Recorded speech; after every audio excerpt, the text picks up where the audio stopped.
Assalamualaikum warahmatullahi wabarakatuh. Halo sahabat Cemerlang, kembali lagi bersama saya Tarisa Suci Ramayanti, NPM 5021180, kelas 4E, Prodi PGSD dari Fakultas Sosial dan Humaniora, MK Telaah Kurikulum. Materi hari ini kita membahas tentang perbedaan kurikulum yang ada di Indonesia. Oke, selamat menyaksikan. Baiklah teman-teman, di sini saya akan menjelaskan tentang kerangka dasar, hakikat, landasan, dan prinsip pada kurikulum. Kerangka kurikulum merupakan rencana landasan utama dalam pengembangan struktur kurikulum. Peraturan Pemerintah Nomor 57 Tahun 2021 tentang Standar Nasional Pendidikan menyatakan dalam pasal 36 bahwa kurikulum terdiri atas kerangka dasar kurikulum dan struktur kurikulum. Dalam pasal 38 disebutkan pula bahwa kerangka dasar kurikulum dan struktur kurikulum menjadi landasan bagi pengembangan kurikulum satuan pendidikan. Dengan demikian, ada pemisahan antara kerangka kurikulum dan kurikulum yang dikembangkan di satuan pendidikan perencanaan kurikulum. Oke, selanjutnya 1. Rencana Pelajaran 1947. Kurikulum 1947 juga dikenal dengan istilah Rencana Pelajaran 1947. Perubahan arah pendidikan lebih bersifat politis dari orientasi pendidikan Belanda ke pentingnya nasional. Rencana Pelajaran 1947 atau Kurikulum 1947 merupakan kurikulum di Indonesia yang pertama setelah Indonesia. 2. Rencana Pelajaran Terurai 1957.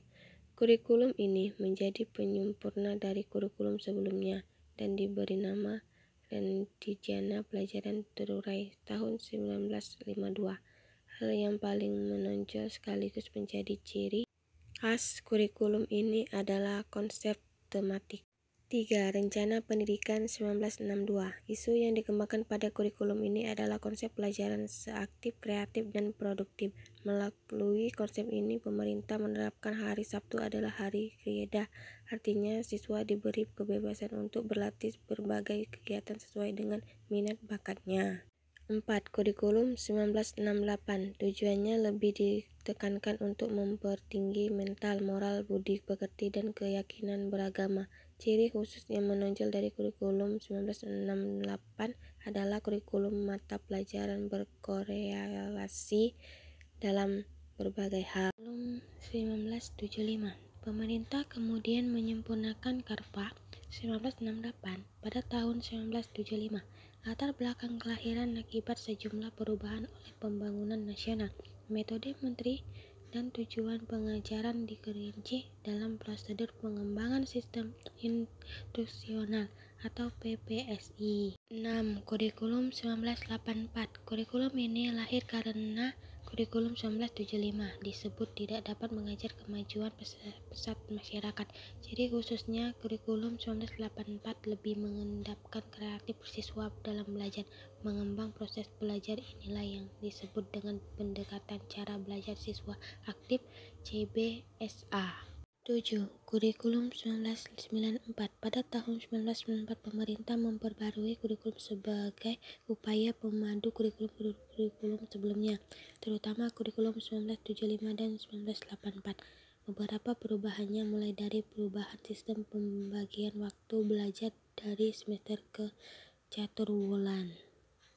8. Kurikulum 2004.